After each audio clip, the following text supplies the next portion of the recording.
All right, so we are here to talk about exponential and logistic growth. And so the first thing we're going to do, it says, I can calculate the potential for growth for a population with exponential growth. So we're going to do that one first. So we have a population of 440.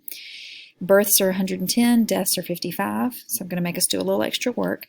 And we need to know the exponential growth, which is R max times N. Well, R max, rate, I'm going to need little b and little d. Okay, so little b, if you'll remember, is big B over N.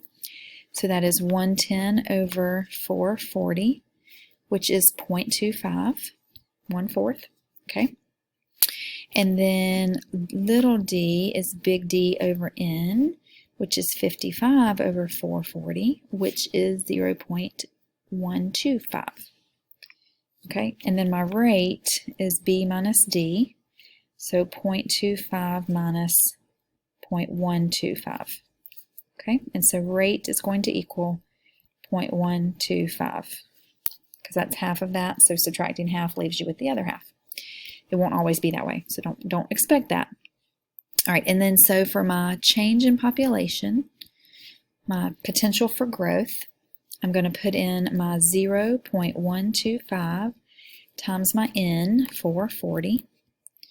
Okay, and then when I punch that in the calculator,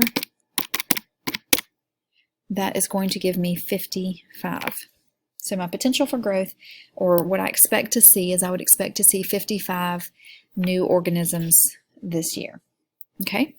For logistic, you have to factor in carrying capacity. Okay? And so we're going to do a 3-year calculation just to make sure, because I just want to, make sure you know how to do that. And again, they gave us birth and death, so we're going to have to calculate little b. So that's going to be 800 over 2,000, which is 0.4. And then 750 over 2,000, which is 0.375. Okay, and so then rate is 0.4, because again, it's that formula there, R equals little b minus little d. 0.4 minus 0.375 gives me 0.025.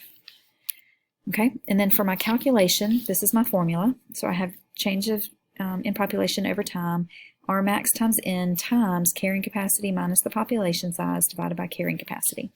So my R max is going to stay the same for all 4.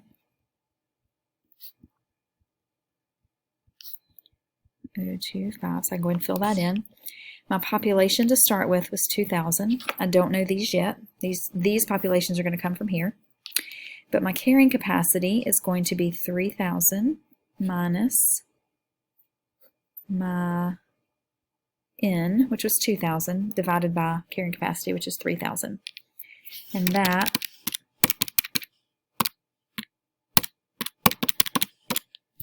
this is 0.33. So I'll do 0.33 times 2,000 times 0.025. And that was 16.5. But we're going to call that 17. So in order to find out next year's population, I take my original 2,000, I add my new 17 to get 2017. Okay? Then that is what I'm going to use down here. So 2017, 3,000 minus 2017 over 3,000. This one I had already done. That was also 0.33. Because 2000 and 2017 aren't that different. And that gave me 16.6, which again, we're going to round to 17. So 2017 plus 17 is 2034. And that's what I'm going to put down here. Okay, they may not ask you to do any of this. You might just be doing the first one. So they might say, what's the change in population? And you'd say 17. Or they might say, what's the new population? And you'd say 2017. So don't feel like you always have to do all 3 of these. I'm just going through it one more time in case you do. All right, anyway, back to this. 3,000 minus 2034 divided by 3,000. That was 0.32. Multiplied that times 2034 and 0.025. Gave me 16. I think there might have been some change. I didn't write it down, but it rounded down to 16 this time. So 2034 plus 16 is 2050. And what you would notice as you kept going, if you went out to year 10 or 20 or 30, as you got closer to this 3,000, this number is going to keep dropping. So with logistic, what we see is we see it rise, and then we see it level off, or sometimes even drop. Okay, so you'll see if you did it, from 50 organisms and worked your way all the way up to 3,000, I don't know how many generations that would take, you would see it rise, you would see this number get bigger, and then you would get to this peak and you would see it start to fall back down. Okay? All right, so that's how you do those two. The other thing for this, the other learning targets for this, where I can explain the role of carrying capacity in limiting growth. Carrying capacity is the total number of organisms that a particular environment can support. And that's down here. That limits, and it's based off of the resources, the water, the food, the land, the places to sleep, the places to find a mate, all that kind of stuff.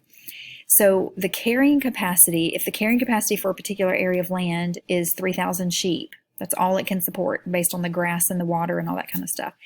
Then if you get more than 3,000 sheep, some of them are going to starve. There's not enough resources, or they're going to be eaten by predators, or something's going to happen, and it's going to bring it back down close to that 3,000. So the role of carrying capacity in limiting population growth is that it prevents the population from continuing to grow, because it is a representation of the resources that are available. So just like the resources, if you run out of food, the population won't continue to grow because they don't have enough energy to reproduce or even maybe survive. The carrying capacity represents that. And so when you don't have enough resources, you're not going to be able to survive, and therefore your population can't grow. I can compare density dependent and independent. Let me end this really quickly. I can compare density dependent and density independent factors. Density dependent, let me find those in here, are those that the bigger the population or the more dense the population, the more death you're going to see. Things like predation, competition, food availability, all of those are going to be things that the bigger the population, the more strain it's going to put on the food availability, or the more competition there's going to be for food, or the more predators are going to be able to kill and eat you because there's more of you. So those are density dependent factors. The higher the population, the more they control the population growth, which means kill things, or not give you enough energy to survive. Density independent doesn't care. It doesn't matter how big the population gets. They limit population growth regardless. So whether the tornado hits a population of 5 sheep or a tornado hits a population of 5,000 sheep, it's going to change the population because it's going to kill some of the sheep. And so it limits the population irregardless of, or regardless, I don't know that irregardless is that, anyway, I think they might both be words, but that's anyway. It doesn't matter, there's a better way of saying it, how big the population is, it is going to limit that population either way, big or small. So that's comparing and contrasting. They both limit populations. That would be a comparison. So they both prevent populations from getting too big. They just go about it in different ways. And then I can read an age structure diagram. So that's this. Age structure diagrams are broken into males and females by age. And so what you see is you should be able to kind of see, oh, they have lots of babies in this group, lots of kiddos. This group is pretty stable. This one has lots of 20s, 30s, 40s, but not a lot of kids and not a lot of old people. You also notice as you go up higher that the females generally are bigger. You see that for sure in the U.S. and Italy. That's because females tend to live longer than males. So there are more females in that 85 and above range than there are males. So that's the main things. It's just reading the ages, knowing what gender you're talking about. You can also make predictions. This population is going to continue to grow because they have a lot of kids. Those kids are going to grow up and in theory have a lot of babies. And so you're going to see that population continue to grow, whereas these are more stagnant. Italy's actually shrinking because fewer kids. So that is how you read an age structure diagram. It's how you do a logistic and exponential calculations. And that also talked a little bit about carrying capacity and the role of density dependent and independent limiting factors and how they're alike and how they're different.